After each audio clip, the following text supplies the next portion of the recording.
So hello and welcome बच्चों to the next video that is video number 65। और आज मैं इस चैप्टर को, इस सब्जेक्ट को कंक्लूड कर देने वाला हूँ। आज ये ख़त्म हो जाएगा। इसके बाद मैं आपको एक एमसीक्यू की क्वेश्चन बैंक दूंगा। उसकी प्रैक्टिस आप लोग घर पे करते रहना, पढ़ते रहना, आगे बढ़ते रहना। ओके बच्चों।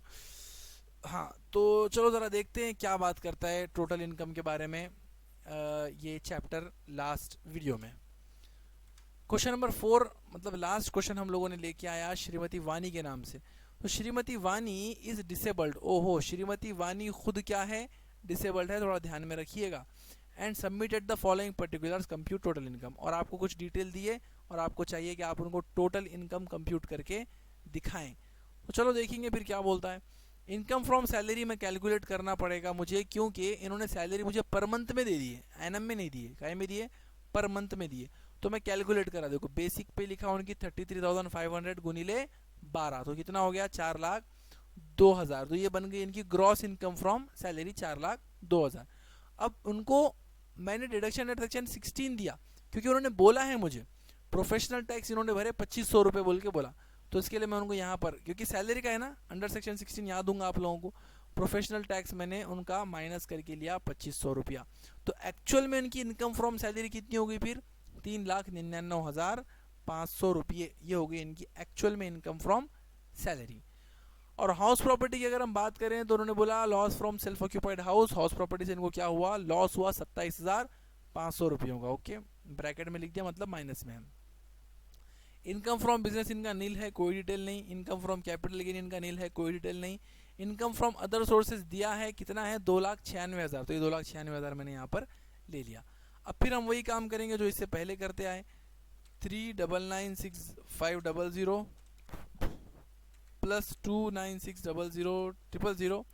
तो ये हो गई इनकी इनकम। इसमें से हम लोग जो माइनस का पोर्शन है वो निकाल देंगे, लॉस के पोर्शन। तो ये हो गया 6,68,000। तो 6,68,000 क्या हो गया इनकी ग्रॉस टोटल इनकम। अब देते बैठेंगे इनको डिडक्शन, एटीसी देंगे, एटीडी देंगे, जो जो इनको दे सकते, जो जो इनको मिलना चाहिए वो सारे डिडक्शन देंगे। तो कंट्रीब्यूशन टू पीपीएफ किसका डिडक्शन मिलेगा? 80C का। Repayment of home loan 80C का। मेडिकल इंश्योरेंस 80D का। और खुद डिसेबल्ड है इसलिए 80U भी मिलेगा। तो आओ देखेंगे अपन। सबसे पहले मैं ले लिया deduction under section 80C। 80C का डिडक्शन मिलेगा। कंट्रीब्यूशन टू पीपीएफ 21,000 दे दिए। रीपेमेंट ऑफ होम लोन 34,000 दे दिए। अब 80C का आइटम हो गया खत्म। तो इनकी टोटल करके हमने बाहर ले लिए। तो 80C कितना हो गया? 55,000 रुपये हो गया। उसके बाद में चला मैं 80D के ऊपर। 80D के अंदर हमने क्या देखे? देखो, medical insurance premium on own health 8,000, on her husband 7,000 and pre medical checkup 3,000। खुद का मेडिकल चेकअप कराए 8,000 का, ओके, प्रीमियम भरे 8,000 का, हस्बैंड का प्रीमियम भरे 7,000 का। तो अब प्रीमियम का रूल क्या है? फाइल निकाल करके देखो। प्रीमियम का रूल है कि खुद का या स्पाउस का, स्पाउस मतलब हस्बैंड और वाइफ, खुद का या स्पाउस का या बच्चों का, डिपेंडेंट बच्चों का या डिपेंडेंट पेरेंट्स का, अगर आप लोग इंश्योरेंस प्रीमियम पे करते हो तो रूल आपको क्या मिलेगा मेडिकल इंश्योरेंस के लिए? कि actual insurance, aggregate of all insurance paid, जितना भी इंश्योरेंस आप सबका मिला करके पे करे वो, या 25,000 दोनों में से विचेवर इज लेस। तो सबका मिला के, मतलब दोनों का मिला के कितना पे हुआ? तो 8,000 और 7,000 दोनों का मिला के कितना पे हुआ इंश्योरेंस? 15,000 पे हुआ। तो 15,000 या 25,000 दोनों में से विचेवर इज लेस। तो मैं लूंगा 15,000, क्योंकि विचेवर इज लेस। देखो, सबका मिला के या 25,000 दोनों में से विचेवर इज लेस आपको लेना है। तो दोनों सबका मिला के 15,000 हो रहा, या 25,000 दोनों में से विचेवर इज लेस। तो कितना हो गया फिर? 15,000 हो गया। आगे बात समझ में आप लोगों को। नेक्स्ट हम चलेंगे preventive medical checkup. Preventive medical checkup 3,000 का इन्होंने करवाए। और प्रिवेंटिव मेडिकल चेकअप वही टेबल के नीचे एक लाइन है, देखो 5,000 तक का रिडक्शन हम दे सकते।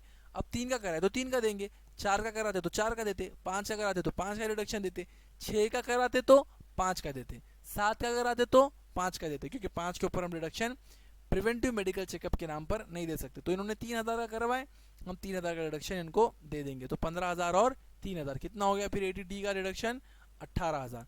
अब चूंकि ये खुद डिसेबल्ड है इसलिए एसएससी डिसेबल्ड होने की वजह से इनको 75,000 का रिडक्शन और मिलेगा। 75,000 या 1,25 दोनों में से हम कौन सा रिडक्शन देंगे? डिपेंड करता है कि वो कितने डिसेबल्ड हैं। अगर वो डिसेबल्ड हैं तो 75 का, अगर वो सीवियरली डिसेबल्ड हैं तो 1,25,000 रुपयों का। तो ये 55, 18 और 75 ये तीन डिडक्शन हमने ऐड करे तो इनको मिल रहा है 1,48,000 का डिडक्शन।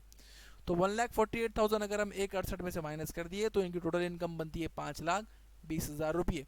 तो ये है इनकी टैक्सेबल इनकम, यही है इनकी टोटल इनकम, यही है इनकी नेट टोटल इनकम। तो आज मैं ये चैप्टर को कंक्लूड कर दिया, आपके सिलेबस को ख़त्म कर दिया है। अब आप लोग आराम से घर के ऊपर स्टडी करो, घर पे बैठ के एग्ज़ाम के लिए प्रिपेयर करो। कोई भी डाउट रहा, कोई भी क्वेरी रही, आप बिंदास मुझे व्हाट्सएप करो।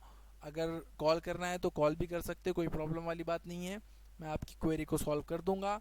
MCQ की क्वेश्चन बैंक आप लोगों को क्लासरूम के ऊपर मिल जाएगी, गूगल क्लासरूम के ऊपर, वहाँ से आप उसको डाउनलोड करो, प्रिंट करो और उसके क्वेश्चंस की प्रैक्टिस करो।